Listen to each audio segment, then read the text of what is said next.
It'll be a lot easier said than actually done.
Once the clock spring is in place on the shaft, it doesn't require a lot of tension. All you're really doing is counterbalancing the weight of the quill and spindle and all. And that's really all the spring is for. So it doesn't require a lot of tension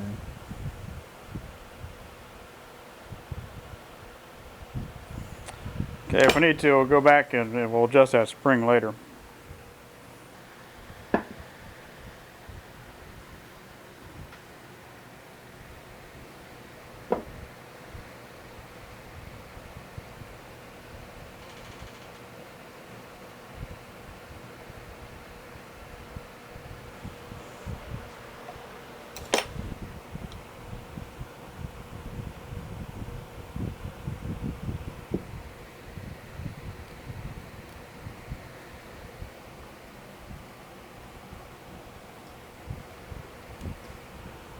This is the pinion shaft hub sleeve.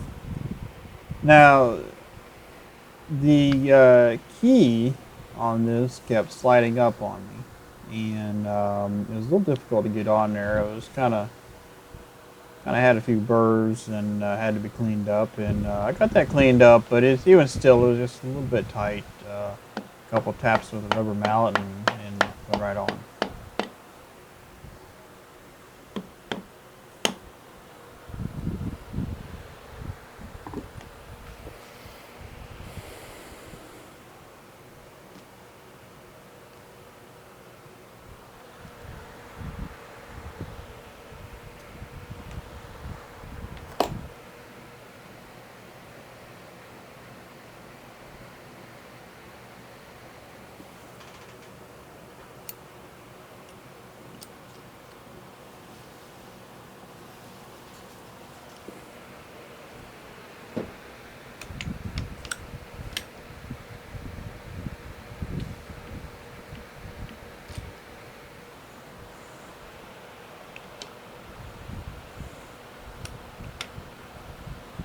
Alright, just going to put the handle on here and do a couple turns here, make sure everything is working properly. Seems to be right.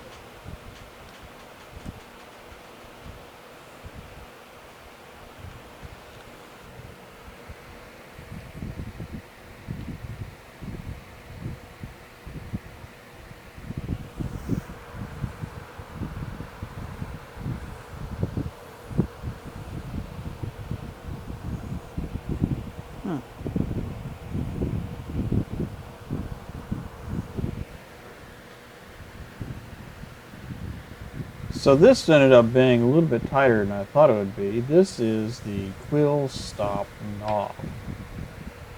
And it goes into a recess there. And it ended up being a little bit tighter than I thought it would be, and that I remembered. But even still, it went on and everything worked fine once it was in place.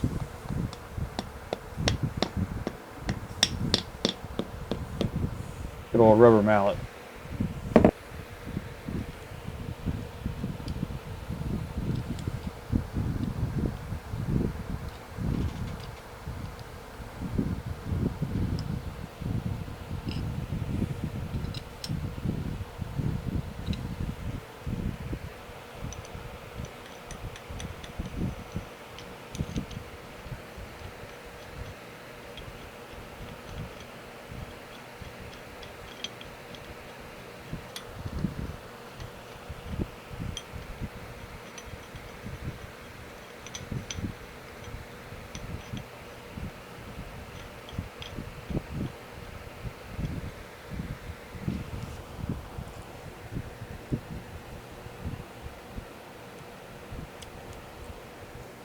The Quill stop micro screw is held in place with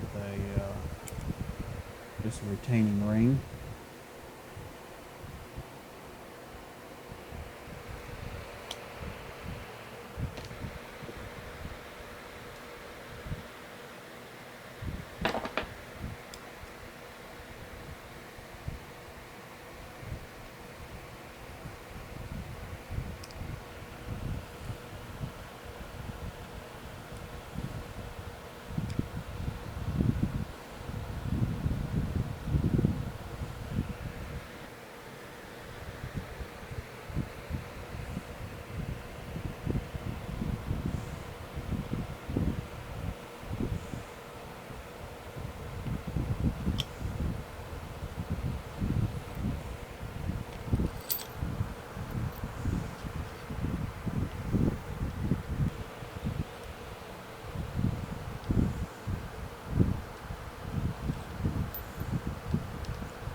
Okay, so now it's time for the spindle.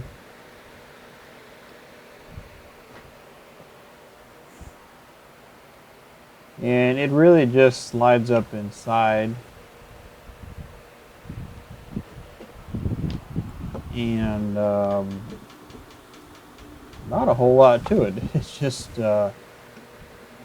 putting it in place, and it does require a little bit of pressing or whatever your method is to put it in place.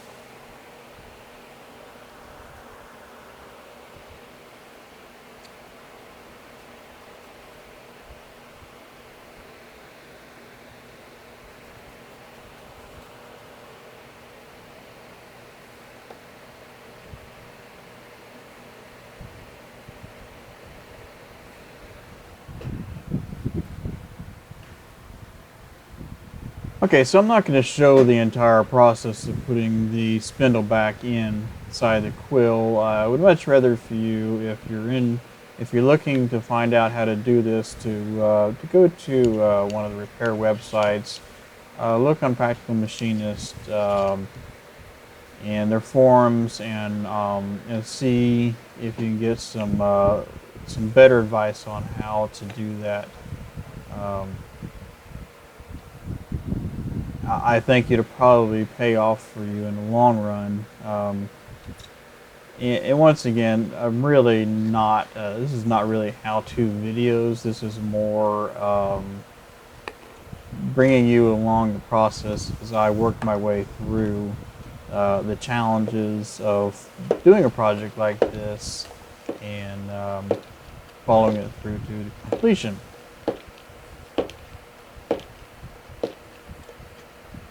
Now this calls for a spanner wrench, and I really don't have a spanner wrench. I'm gonna have to make one. That sounds like a good project video to do here in the future. But I did have this strap wrench, and pretty good strap wrench, and looks like it worked out pretty well for me.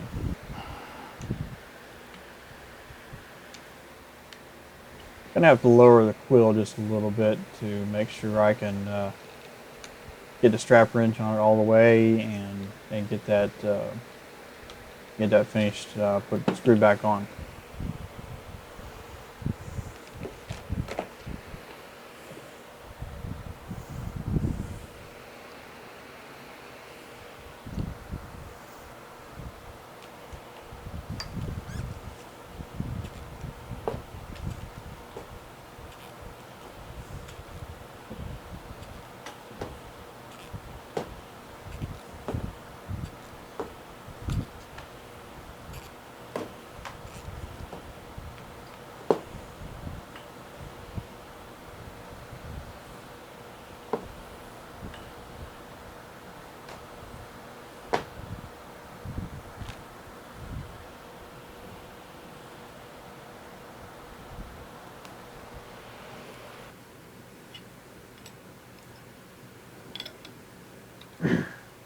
Okay, so you got the bottom part of the head back onto the mill here. I'm tightening it down. Once again, this is just like the spindle. If you're interested in knowing how to put that back into place, I would encourage you to do some checking around and get your information from somebody. I would feel better if you got your information from somebody who is a little bit more knowledgeable on how to properly put something back together like that. I think it'll probably be better off in